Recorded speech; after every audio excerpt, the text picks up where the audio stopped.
En Denver, a comienzos del siglo XX, existió una historia que pocos se atreven a contar en voz alta. No se trata de una leyenda urbana ni de un mito de vecindario, sino de un crimen real, tan extraño y perturbador que los periódicos lo bautizaron con un nombre inquietante: el hombre araña de Denver. La historia comienza con Theodore Edward Counis, un hombre nacido en 1882, frágil desde niño, de salud débil y condenado a vivir en los márgenes de la sociedad. Los médicos le pronosticaron que no llegaría a los 18 años, pero contra todo pronóstico, sobrevivió. Esa supervivencia, sin embargo, no trajo consigo la gloria ni la estabilidad, sino una vida marcada por la pobreza, el aislamiento y la desesperanza. Counis vagaba por las calles, sin trabajo estable, sin familia que lo apoyara. Para la década de 1940, ya era un hombre de 59 años, enfermo, hambriento y sin un lugar donde refugiarse del frío. Fue entonces cuando recordó a un viejo conocido de su juventud, Philip Peters, un hombre respetado y trabajador que vivía en una tranquila casa en Denver junto a su esposa enferma. Peters lo había recibido alguna vez en su hogar con amabilidad, pero aquella amistad quedó en el pasado. Una tarde de septiembre de 1941, Counis apareció frente a la casa de los Peters. Tocó la puerta, pero nadie respondió. Entonces notó que la casa estaba vacía. La señora Peters se hallaba internada en el hospital y su esposo estaba solo. Lo que Theo encontró aquella tarde fue más que un refugio temporal. Fue la posibilidad de ocultarse de un mundo que lo había olvidado. Y lo hizo de una manera tan retorcida que marcaría para siempre la memoria de la ciudad. Explorando la vivienda, descubrió un diminuto acceso al ático. Apenas un agujero en el techo de un closet. El espacio era reducido, sofocante, oscuro, pero suficiente para ocultar su cuerpo delgado y enfermo.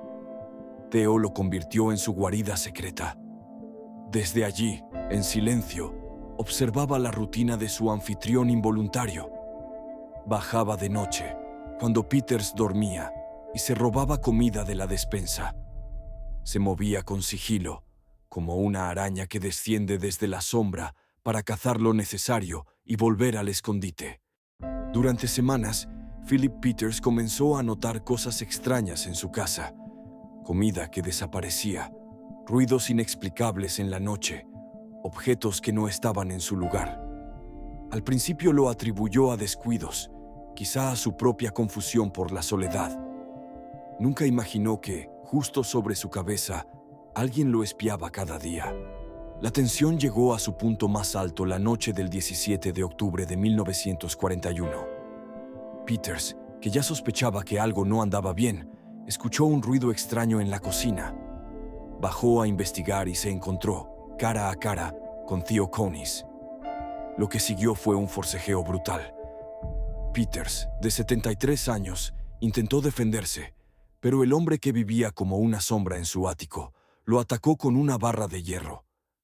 El anciano cayó sin vida en su propia casa, asesinado por alguien que se había alimentado de su hospitalidad años atrás. Counis, aterrado pero decidido, regresó a su escondite. Mientras la policía investigaba el crimen, mientras los vecinos especulaban sobre ladrones misteriosos, el asesino nunca se marchó. Se escondió en el ático durante semanas, soportando el calor, el frío, la oscuridad y el silencio. Desde las rendijas escuchaba los pasos de los oficiales, revisando cada rincón, sin imaginar que el culpable se encontraba a centímetros sobre sus cabezas. El caso se convirtió en un enigma para la policía de Denver. No había señales de entrada forzada, ni pistas claras. Algunos vecinos comenzaron a murmurar sobre apariciones, sobre un espíritu que rondaba la casa. La atmósfera se volvió asfixiante, un auténtico cuento de terror en pleno vecindario. La verdad salió a la luz por accidente. Unos meses después, la policía regresó a revisar la casa vacía. En medio del silencio, un leve ruido proveniente del ático llamó su atención. Forzaron la abertura del closet y ante sus ojos incrédulos encontraron a Theo Conis, pálido, huesudo, con la mirada de un ser más cercano a un espectro que a un hombre. Allí había vivido durante semanas, entre tablones y polvo, como una araña atrapada en su telaraña de locura y desesperación. La prensa no tardó en bautizarlo como el hombre araña de Denver. La historia sacudió a la ciudad entera. El juicio fue breve. Conis fue condenado a cadena perpetua y murió en prisión en 1967.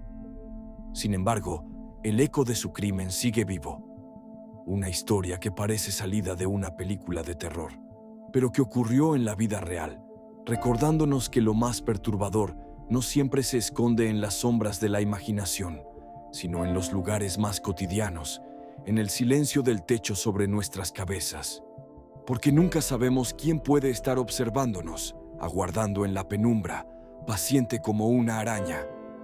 Atrévete a abrir la puerta entreabierta. Suscríbete y dale like para más historias que no te dejarán dormir.